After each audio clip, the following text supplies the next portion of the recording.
السلام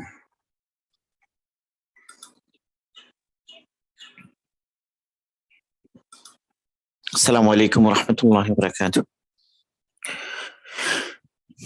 الحمد لله رب العالمين، الصلاة والسلام على أشرف الأنبياء والمرسلين وآله وأصحابه أجمعين. أما بعد، فأعوذ بالله من الشيطان الرجيم. بسم الله الرحمن الرحيم. كتب عليكم الصيام كما كتب على الذين من قبلكم لعلكم تتقون. وقال تعالى: شهر رمضان الذي أنزل فيه القرآن هدى للناس وبينات من الهدى والفرقان، فمن شهد منكم الشهر فليصم. وقال رسول الله صلى الله عليه وسلم: بني الإسلام على خمس: شهادة أن لا إله إلا الله وأن محمدا رسول الله وإقام الصلاة وإيتاء الزكاة والحج وصوم رمضان. رواه البخاري ومسلم. আলহামদুলিল্লাহ, আল্লাহ পাকের মেহেরবানি, আল্লাহ পাকের ইহসান, আল্লাহ সুবহানাহু ওয়া তাআলার তৌফিকে আমরা আমাদের ফরজিয়াইন ইনকোর্স এসএসসি ভার্সিটি ব্যাচের ফিকহুস সাওমের উপরে প্রথম দর্স আমরা শুরু করতে পেরেছি, আলহামদুলিল্লাহ। তো আমাদের প্রথম আলোচনা হলো রোজা কার উপরে ফরজ হয়, বা রোজা ফরজ হওয়ার জন্য শর্তগুলো কি কি।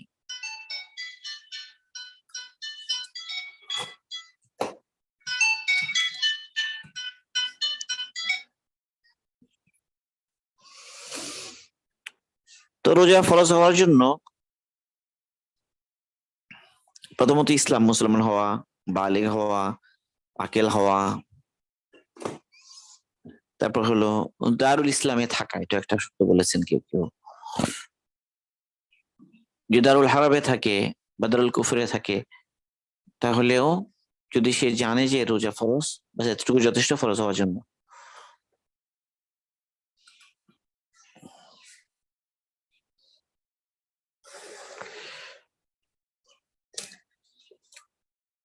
এখন রোজা আসলে সংজ্ঞা কি? সংজ্ঞা হচ্ছে যে খাওয়া পান করা এবং জনসম্ভোগ থেকে বিরত থাকা, সুবহ সাদিক থেকে শুরু করে সূর্যোদয় সূর্যাস্ত পর্যন্ত রোজার নিয়তের সাথে। রোজা রাখার নিয়ত আছে, খাওয়া দাওয়া এবং যৌন চাহিদা পূরণ থেকে সে বিরত আছে।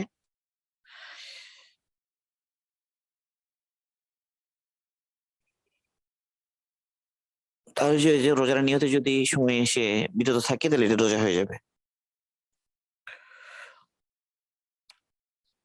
রোজা ফরজ, আবার রোজা রাখাটা, এটার আদায় করাটা ফরজ হয়। যেমন ধরা যাক যে এক ব্যক্তি মুসাফির অবস্থায় আছে,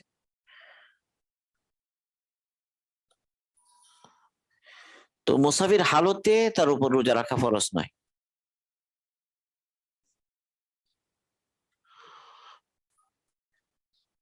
এই ফরজ নয় এর অর্থ কি? মানে এখন আদায় করা ফরজ নয়।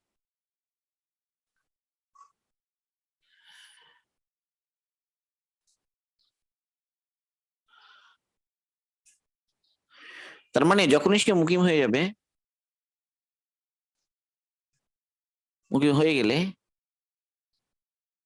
তো তাকে এই রোজাগুলো আবার রাখতে হবে। অর্থাৎ তার জন্য এখতিয়ার আছে, মুসাফিরের জন্য, সে এখন না রেখে পরে রাখতে পারে, এতটুকু। বাকি রোজা যে ফরজ, এটা তার উপর থেকে একদম একেবারে কি হয়ে যায়নি, বাদ হয়ে যায়নি। একইভাবে একজন মানুষ অসুস্থ হওয়ার কারণে সে এখন রোজা রাখতে সক্ষম নয়, বা রোজা রাখলে তার অসুস্থতা বেড়ে যাবে বা সুস্থ হতে দেরি হবে, এই ধরনের বিভিন্ন অবস্থা। এই কারণে সে এই মুহূর্তে না রাখলেও, এই মুহূর্তে তাকে রাখতে হবে, এতটুকু ছাড় আছে যে এখন সে না রাখতে পারে, তো পরে সুস্থ হলে রাখবে।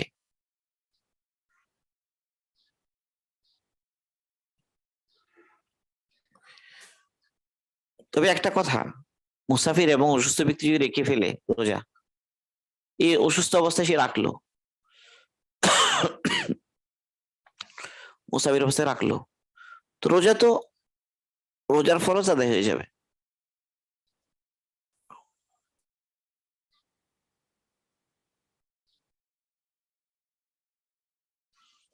এর বিপরীত আরেকটা মাসআলা আছে, সেগুলো হায়েস এবং নিফাস অবস্থায়।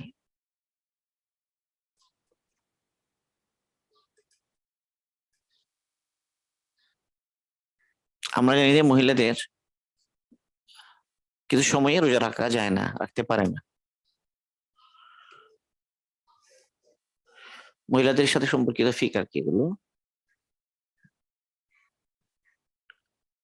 এটাকে হায়েজ এবং নিফাস বলা হয়। হায়েজ এটা বলা হয় সাধারণত পিরিয়ডিক যে ব্লিডিং হয় সেটা হায়েজ। আরেকটাকে নিফাস বলা হয়, এটা জাস্ট ডেলিভারির পর থেকে একটা সময়, প্রায় 40 দিন বলা হয়, এই পরিমাণ অনেক সময় ব্লিডিং চলতে থাকে। এই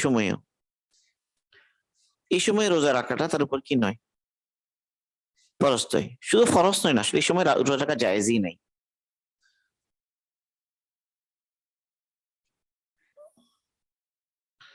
এই সময় জায়েজই নয়। তাহলে কি করবে, পরবর্তীতে রাখবে।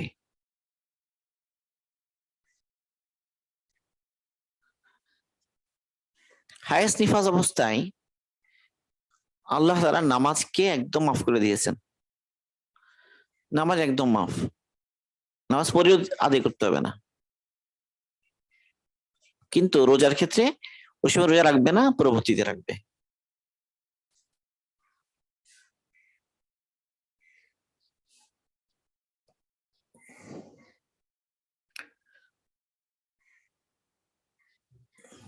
যাই হোক, এতটুকু আমরা বললাম।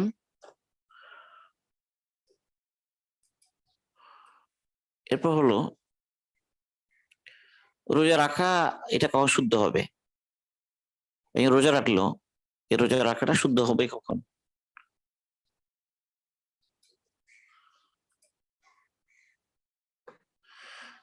তো রোজা রাখলো, তার আদায় এটা শুদ্ধ হবে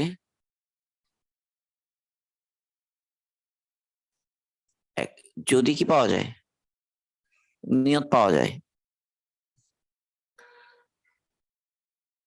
অর্থাৎ রোজার নিয়ত নিয়ে আমরা আলোচনা করবো একটু বিস্তারিত। এরপর হলো যদি মহিলা হয় তাহলে হায়েস নিফাস থেকে পাক হবে।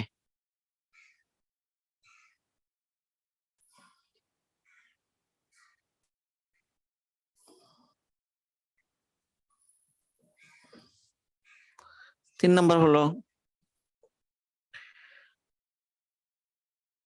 খাওয়া, ঘুমানো, মানে রোজা ভঙ্গের কোনো কারণ সংঘটিত না হওয়া আর কি।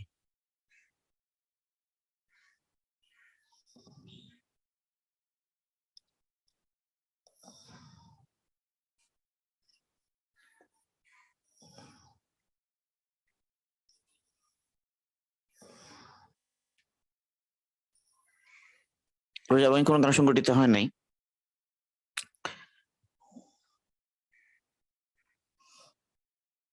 তবে কারো যদি গোসল ফরজ হওয়ার মতো কোনো ঘটনা ঘটে, বিশেষ স্বপ্নদোষ হওয়া, গোসল ফরজ হওয়ার মতো অবস্থা, তো এটার কারণে কি হবে না, রোজার ক্ষতি হবে না।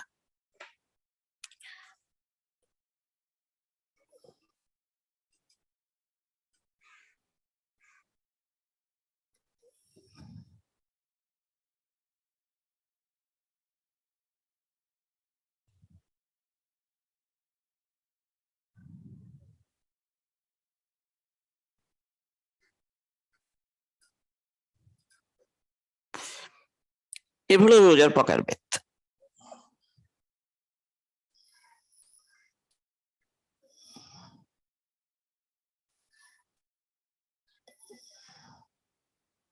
রোজার প্রকার এক হলো ফরজ রোজা,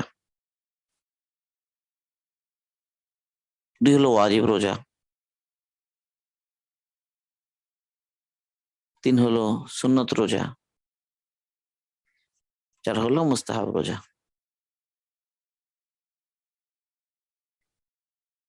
ফরজ রোজা আমরা জানি এটা হলো কি রমজান মাসের রোজা,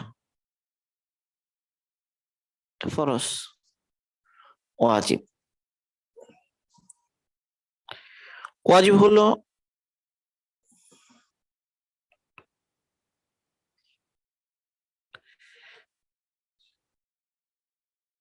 এক নম্বর হলো সে কোনো নফল রোজা রেখেছে, নফল রোজা রেখে ভেঙে ফেলেছে, রোজা ছিল নফল,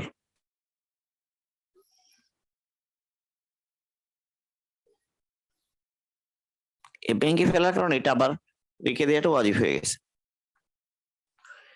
এগুলো মানত বলে একটা কথা আছে, মানত করা, নাজার বলে, মানত বলে, মানত করা রোজা রাখার ব্যাপারে।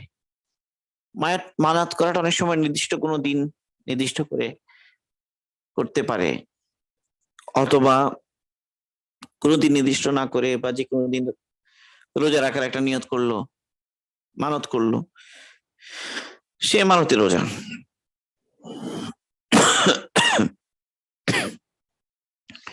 আর কতগুলো বলা যায় কাফারা রোজা। কাফারা অনেক ধরনের হয়, রোজা ভঙ্গের কাফারা, কসম ভঙ্গের কাফারা, এই ধরনের অনেকগুলো বিষয় আছে। কাফারা সব যত ধরনের আছে সবগুলো।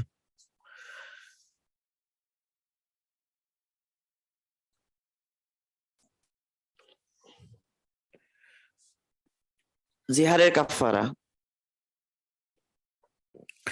তারপর হলো ইহরাম বাঁধা অবস্থায় যদি সে কি করে, এমন কোনো কাজ করে ফেলে যেটা গুনাহ, ইহরামের সময় নিষেধ, তো ওই ধরনের কারণে কি হয়, রোজা রাখা কাফারা হিসেবে রোজা রাখতে হয় সেগুলো। তারপর হলো কেউ যদি সে ভুলে হত্যা করে, তো ভুলে হত্যা করার একটা কাফারা আছে, তো সেটাও কি কাফারা, মানে ওয়াজিব রোজা। আর মাসনুন রোজা হচ্ছে যে ইয়মা আশুরার রোজা, সুন্নত রোজা যেটা মাসনুন বলতে পারি আমরা, সুন্নত রোজা এটা আশুরার রোজা, আশুরা।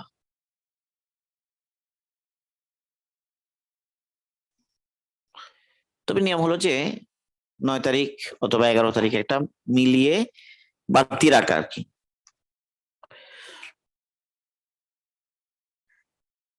এরপর অনেক নফল বা মুস্তাহাব রোজা আছে, যেমন আইয়ামে বীজের রোজা,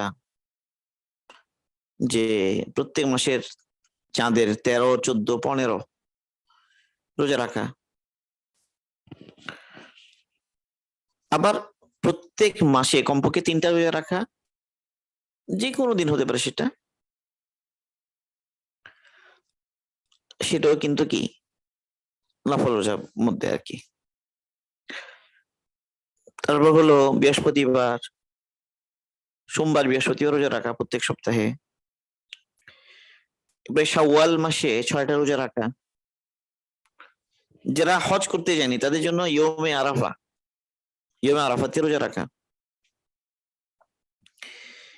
এবার দাউদ ইসলামের রোজা, যে একদিন একদিন রোজা রাখবে না, একদিন রোজা রাখবে, এভাবে সারা বছর রোজা রাখা, এ দাউদ ইসলামের রোজা। তো এইগুলো হলো যে মোটামুটি মুস্তাহাব রোজা আর কি। আর মাকরু বলা হয় যদি সে আশুরা দিন রোজা রাখে, শুধু ওই দিনে রোজা রাখলো, আগে পরে একটা বাড়ালো না। শনিবারে রোজা রাখা, কেবল শনিবারে। তারপর হলো সোমে বিশাল বলে, মানে টানা রোজা রেখে যাওয়া, যে অনেক সময় টানা রোজা রাখিয়ে যে ইফতারও করে না, সোমে বিশাল বলা হয়। টানা মাঝখানে ইফতারও করবে না, টানা কয়েকদিন এরকম রোজার হাতে থাকবে, তো এরকম রোজা রাখা এগুলো কি মাকরু। আর হারাম রোজা, রোজা হারাম, ঈদুল ফিতরের দিন, ঈদুল আজহার দিন, তারপরে আইয়ামুত তাশরিক যেগুলো 11, 12, 13 জিলহজ। আসলে রোজা রাখা হারাম হলো 5 দিন, ঈদুল ফিতরের একদিন, ঈদুল আজহার একদিন, ঈদুল আজহার পরে আরো 3 দিন, মানে 11 জিলহজ, 12 জিলহজ, 13 জিলহজ, এগুলোকে আইয়ামুত তাশরিক বলা হয় দিনগুলোকে। এই দিনগুলোর মধ্যে রোজা রাখা কি হারাম।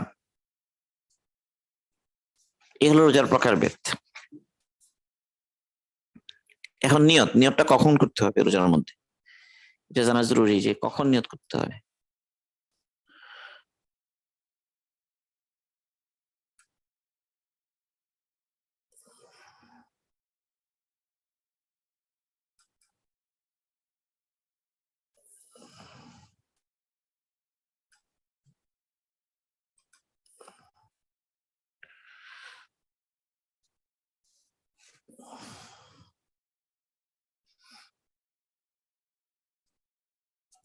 নিয়ত করার সময়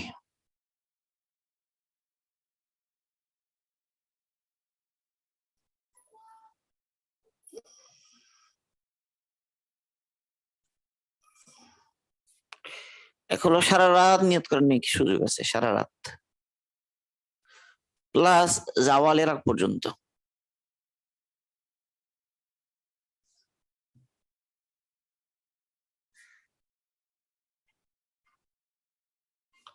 সারা রাত এবং জাওয়ালের আগ পর্যন্ত। জাওয়াল মানে হয় যে দুপুরে, যে জোহরের ওয়াক্ত হওয়ার সময়টা। এর আগেও যদি রোজা নিয়ত করে রোজা হয়ে যাবে। একটা রমজানের রোজা, রমজানের যে ফরজ রোজা যেটা আছে,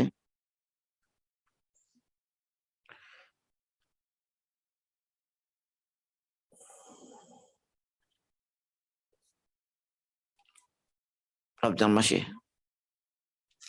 যে কোনো নফল রোজা এরকম নিয়তের সাথে করতে। আরেকটা হলো আল নাজরুল মুআয়্যান বলে, মানে দিন নির্দিষ্ট করে রোজার মানত করা।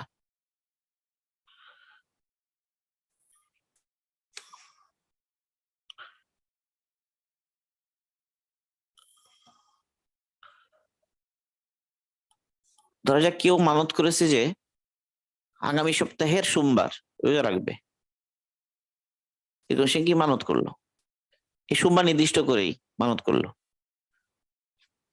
এখন রাতের বেলা সেহরি খাওয়ার আগে তার মনেই ছিল না, তো রাতে সে নিয়ত করে নাই। সকালবেলা নাস্তা নাস্তা করে নাই, কিন্তু সকালেও তার মনে ছিল না। দিনের 10টায় তার মনে পড়লো, 10টার সময় তার মনে পড়লো যে আরে আমি তো আজকে দিনে রোজা রাখবো বলে মানত করেছিলাম, তাহলে কিছু খায় নাই। সে যদি এখনো নিয়ত করে তো তার নিয়ত শুদ্ধ হবে। তাহলে দিন নির্দিষ্ট করে মানতের ক্ষেত্রে এই সুযোগটা আছে। এটা এই জন্য যে, কারণ ওই দিনেই তো রাখতে হবে সেটা, এই জন্য জাওয়ালের আগ পর্যন্ত তার সুযোগ আছে। তাহলে এটা একটা, যে সারা রাত, এর আগের দিন সারা রাতে সুযোগ আছে, আবার দিনের বেলা জাওয়াল মানে জোহরের সময় হওয়ার আগ পর্যন্ত সুযোগ আছে।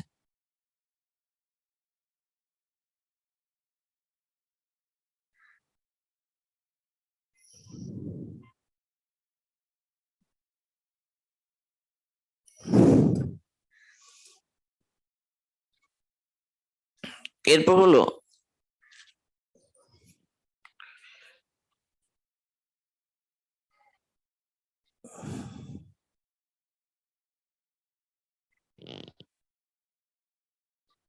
হলো নিয়তটা নির্দিষ্ট করে এবং রাতের বেলায় রাখতে করে ফেলতে হবে, রাতেই নিয়ত করতে হবে।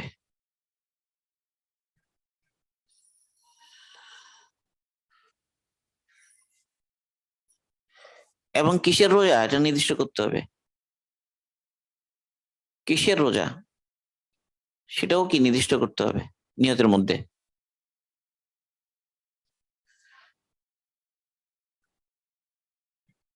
আর নাহলে রোজাটা হবে না। এটা কয়েকটা ক্ষেত্রে। এক হলো রমজানের কাজা, রমজানে কোনো রোজা করতে বা রাখতে পারে নাই, তার কাজা রাখতেছে পরে, তাহলে রাতে নিয়ত করে ফেলতে হবে এবং নিয়ত নির্দিষ্ট করতে হবে। এবার কোনো নফল রোজা ভেঙেছে, নফল রোজা ভেঙেছে, তো এটা রাখার ক্ষেত্রেও কি রাতে নিয়ত করতে হবে এবং নিয়ত ওইভাবে করতে হবে। এগুলো কাফারা, কাফারার যে রোজাগুলো সেগুলোর নিয়ত রাতে করতে হবে এবং নিয়ত নির্দিষ্ট করতে হবে। এগুলো হলো নির্দিষ্ট মান্যত। একটা হলো নির্দিষ্ট মান্যত,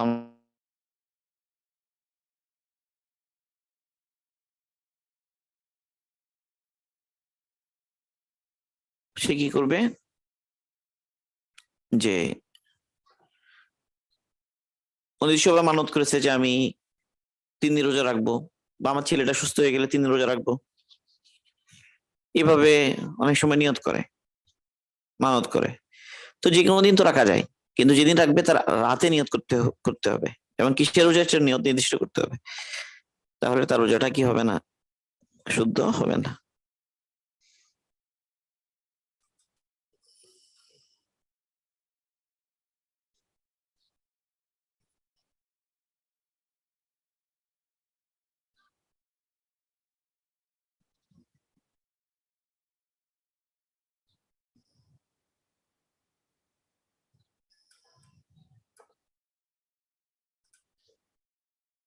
এরপর হলো এখন চাঁদ দেখার বিধান।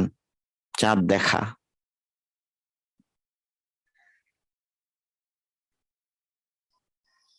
এটা কেন? এটা কারণ রোজা তো চাঁদ দেখার উপর নির্ভরশীল, তাই না?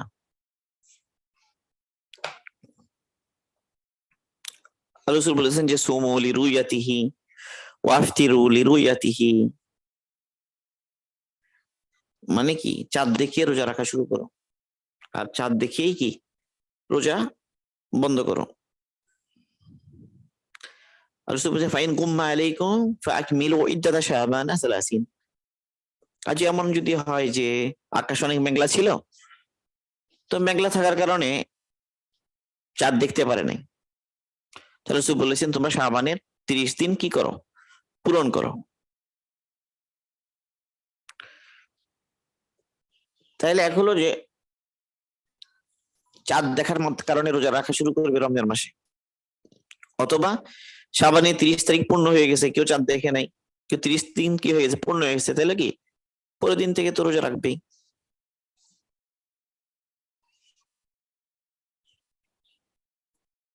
সাধারণত রোজা রমজানের চাঁদ,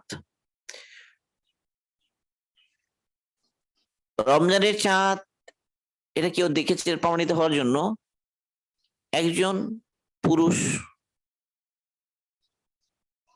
বা একজন নারী, একজন পুরুষ বা একজন নারী যদি দেখে এবং সংবাদ দিয়ে যে আমরা রমজানের চাঁদ দেখেছি, তাহলে কেবল একজন পুরুষ অথবা একজন মহিলার এই খবর দেওয়ার দ্বারাই কি হবে, রমজানের চাঁদ উঠেছে বলে প্রমাণিত হবে।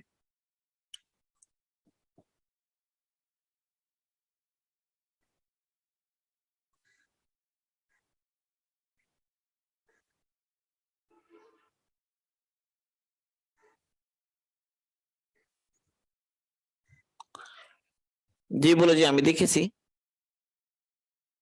একজন পুরুষ অথবা একজন মহিলা খবর দেয়, তার প্রমাণ হয়ে যাবে। কিন্তু ঈদের চাঁদ এটা কখন, এই যে বললাম এটা হলো আকাশে মেঘ, আকাশে মেঘ থাকলে আর কি, আকাশে মেঘ থাকলে বড় একটা অংশ দেখার সম্ভাবনা নাই, এই ধরনের ক্ষেত্রে আর কি। আর ঈদের চাঁদের ক্ষেত্রে দুইজন পুরুষ অথবা একজন পুরুষ বা দুইজন মহিলা যদি সাক্ষ্য দেয়, বলে যে আমি সাক্ষ্য দিচ্ছি বা বলে যে আমরা চাঁদ দেখেছি, ঈদের চাঁদের ক্ষেত্রে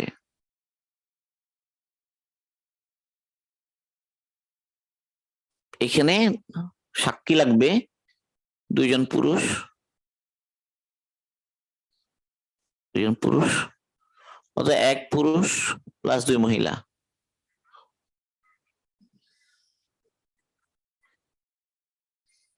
যে সাক্ষ্য দেয় যে আমরা চাঁদ দেখেছি, সাক্ষ্য দেয়, তাহলে তাদের এই সাক্ষ্যের মাধ্যমে প্রমাণিত হবে। তবে যদি আকাশে কোনো মেঘ না থাকে, তাহলে মাত্র 2-1জনের এইভাবে দেখার দ্বারা কি হবে না, প্রমাণিত হবে না। আকাশে মেঘ মেঘ ছিল না, এই অবস্থায় একটা বড় জামাত দেখতে হবে, অনেকগুলো মানুষ দেখতে হবে, তাহলে প্রমাণিত হবে যে চাঁদ উঠেছে। আর অন্য চাঁদগুলো, অন্য মাসের চাঁদ দেখার জন্য দুজন নির্ভরযোগ্য মানুষ অথবা একজন পুরুষ বা দুজন মহিলা যদি দেখে, মানে যাদেরকে কোনো মিথ্যা সাক্ষ্য দেওয়া বা ইত্যাদি অপরাধে কি নয়, অপরাধী নয়, মানে সাক্ষী বাতিল হওয়ার কোনো কারণ নাই, নির্ভরযোগ্য মানুষ, এর দ্বারাই কি হবে?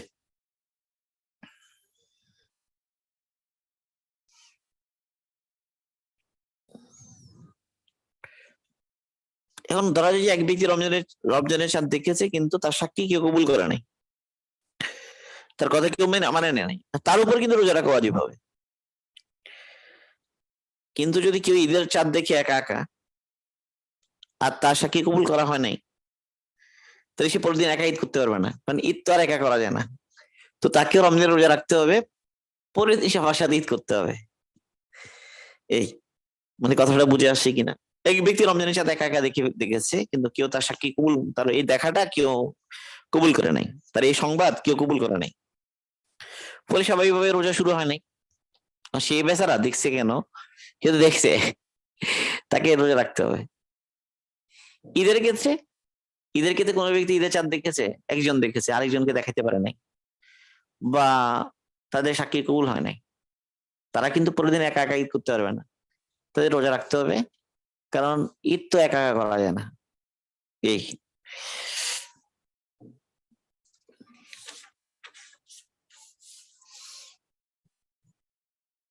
এরপর আরেকটা বিষয় আসে, সেগুলো কি, মানে সন্দেহের দিনে রোজা। সন্দেহের দিন মানে কি?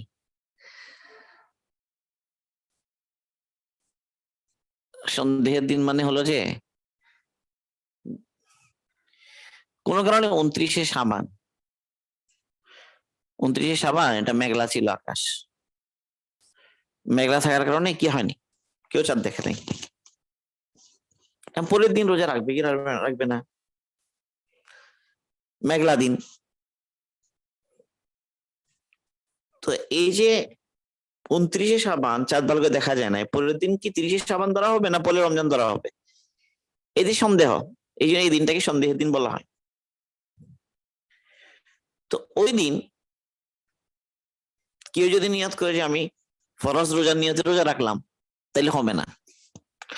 অবশ্যই এরকম নিয়তে রাখে যে ফরজ হলে ফরজ, নফল হলে নফল, যে কোনো একটা তো হবেই, তো এইভাবে নিয়ত করে রোজা রাখা শুদ্ধ হবে না। তবে যদি কেউ ধরা যাক যে সে সন্ধ্যেতে নফলের নিয়তে রোজা রাখলো,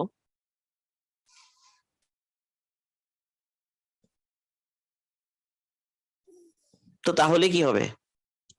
তো নফল হবে।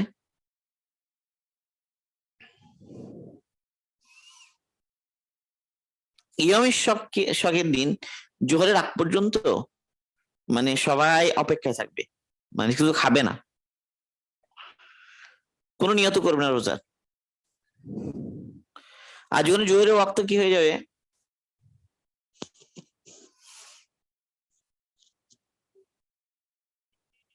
তাহলে খাবার দাবার খেয়ে ফেলবে। আর যদি ধরা যাক যে কোনো ব্যক্তি নফলের নিয়তে রোজা শুরু করেছিল, এখন জোহরের সময়ে আগে আগে জানা গেল যে চাঁদ উঠতেছে, আসলে সংবাদ পাওয়া গেছে, তাহলে এখন সে রোজার নিয়ত করে ফেলবে, তার রোজা হয়ে যাবে। এই,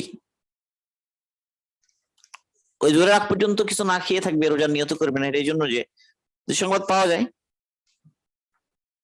সংবাদ পাওয়া গেল যে কি হয়েছে, চাঁদ উঠে গেছে, তো তাহলে তো কি করবে, ওই দিন রোজার যেন সবাই রেখে দিতে পারে, সেই জন্য আর কি। তো যাই হোক, এই আলোচনা এতটুকু গেল আজকে, প্রথম 10টা। এরপরে বাকি আলোচনা আজকে যদি রাতে সুযোগ হয়, রাতে 9টা থেকে যদি নিতে পারি, ইনশাল্লাহ রাতে এই দার্স আবার নিব বাকি অংশের জন্য।